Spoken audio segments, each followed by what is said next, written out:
பார்த்திங்கன்னா ஒரு கட்டு பாலக்கீரை வாங்கியிருக்கோம். இன்றைக்கி நம்ம பாலக்கீரையும் உருளைக்கிழங்கு போட்டு தான் டிஷ் பண்ண போகிறோம். நம்ம ஃபஸ்ட்டு இந்த பாலக்கீரையை பொடியாக நறுக்கிடலாம்.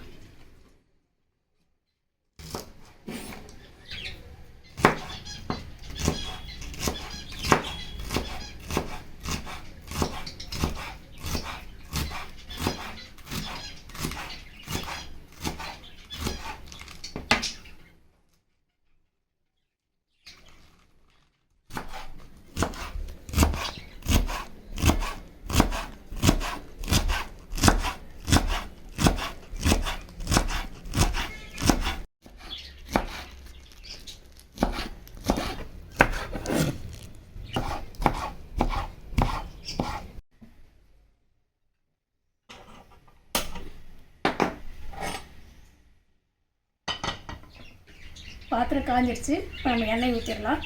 எண்ணெய் பார்த்திங்கன்னா நான் ஒரு 2 டேபிள் ஸ்பூன் எடுத்திருக்கேன். எண்ணெய் காஞ்சதும் அரை டீஸ்பூனுக்கு சீரகம் சேர்த்திடலாம்.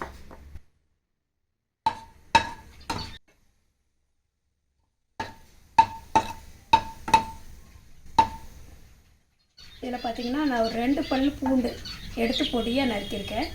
அதையும் சேர்த்திடலாம்.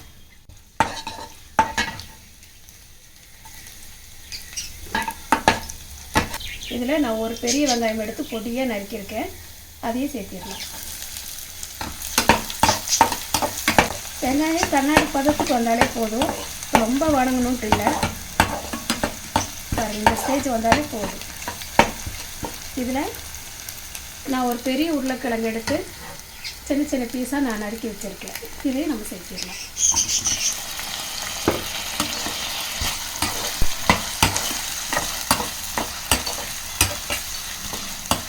உருளைக்கிழங்கு பார்த்திங்கன்னா தண்ணி விடாமல் இந்த எண்ணெயிலே நல்லா வணங்கி வெந்துடணும்.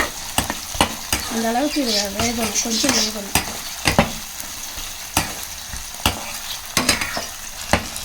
பாருங்கள், இப்போ நல்லா கலந்து விட்டு நம்ம இது கொஞ்சம் நேரம் மூடி போட்டு லோ ஃப்ளேமில் வேக விடலாம். உருளைக்கிழங்கு கொஞ்சம் நல்லா வேகணும்.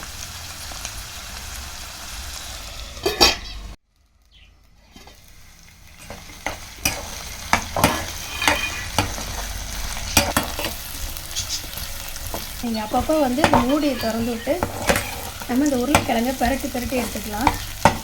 ஏன்னா உருளைக்கிழங்கு எல்லா சைடும் நல்லா வேகணும். அதுக்காக அப்பப்போ கலந்து விடுங்க.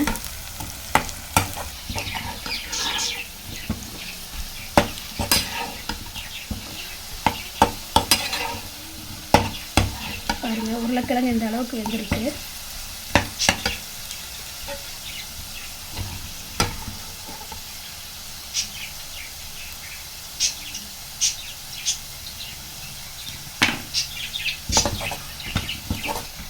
இதில் பாருங்கள், இப்போ நம்ம ஒரு தக்காளி எடுத்து பொடியாக நறுக்கியிருக்கோம். அதையும் சேர்த்துக்கலாம்.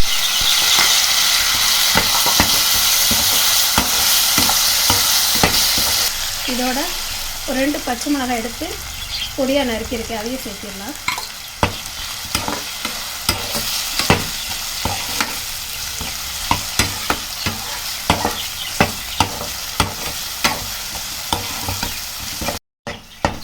இதில் நம்ம ஒரு அரை டீஸ்பூனுக்கு சால்ட்டு அதுவும் சேர்த்திடலாம்.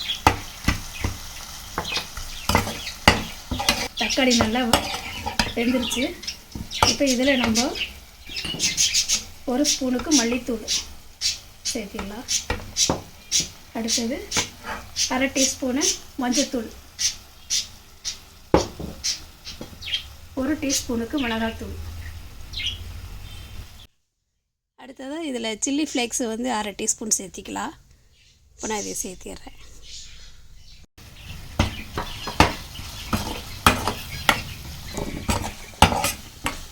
இதை நல்லா பரட்டி விட்டு இப்போ இதோடு நம்ம கீரை பாலக்கீரை அந்த ஒரு கட்டை நம்ம நல்லா பொடியாக அறுத்து வச்சுருக்கோம். இதை நல்லா கழுவி வடிகட்டிட்டு தண்ணி இல்லாமல் இதாக்கி கிழங்கோடு சேர்த்திடலாம்.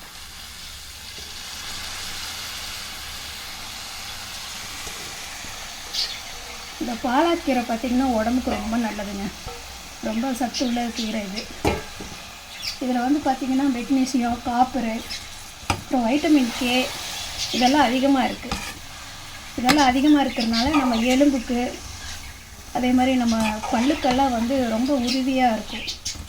அதனால் இந்த பாலாக்கீரையை நம்ம அடிக்கடி சேர்த்திக்கலாம். அதே மாதிரி தாங்க உருளைக்கிழங்குமே. உருளைக்கிழங்குல பார்த்திங்கன்னா நமக்கு புரதச்சத்து, நார்ச்சத்து இதெல்லாம் இருக்கிறதுனால ரொம்ப ரொம்ப நல்லது. வாரத்துக்கு ஒரு வாட்டியாவது இந்த மாதிரி பாலாக்கீரை வாங்கி வீட்டில் செஞ்சு குழந்தைகளுக்கு கொடுங்க. பெரியவங்களும் சாப்பிட்லாம், ரொம்ப நல்லது. பாருங்கள், இப்போ நம்ம இதில் தண்ணி சேர்த்துல இது அப்படியே ஒரு 2 நிமிஷத்துக்கு இருக்கட்டும், மூடி போட்டு வைக்கலாம், வேகட்டும். அப்போ நமக்கு கிளறதுக்கு கொஞ்சம் ஈஸியாக இருக்கும்.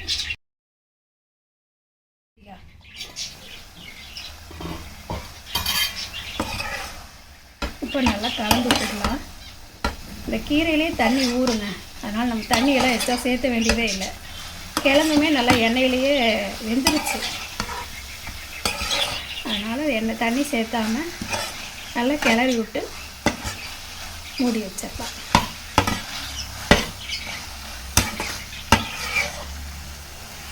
வெறும் கீரையாக செஞ்சு கொடுக்குறதுக்கு இதில் கிழங்கும் சேர்த்து செஞ்சு கொடுத்தீங்கன்னா குழந்தைங்க நல்லா சாப்பிட்டுக்குவாங்க. இது சாப்பாட்டுக்கு, சப்பாத்திக்கு எல்லாத்துக்கும் ரொம்ப நல்லாயிருக்கும். தண்ணி நல்லா சுண்டிருச்சு, கீரையுமே நல்லா வெந்துருச்சு. ரொம்ப சிம்பிளுங்க, ஆனால் ரொம்ப நல்லாயிருக்கும். டேஸ்ட்டு ரொம்ப ரொம்ப நல்லாயிருக்கும்.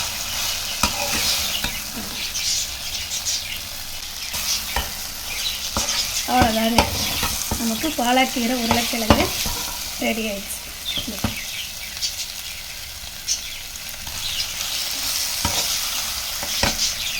ஸ்டவ் ஆஃப் பண்ணிவிட்டு இறக்கிடலாம்.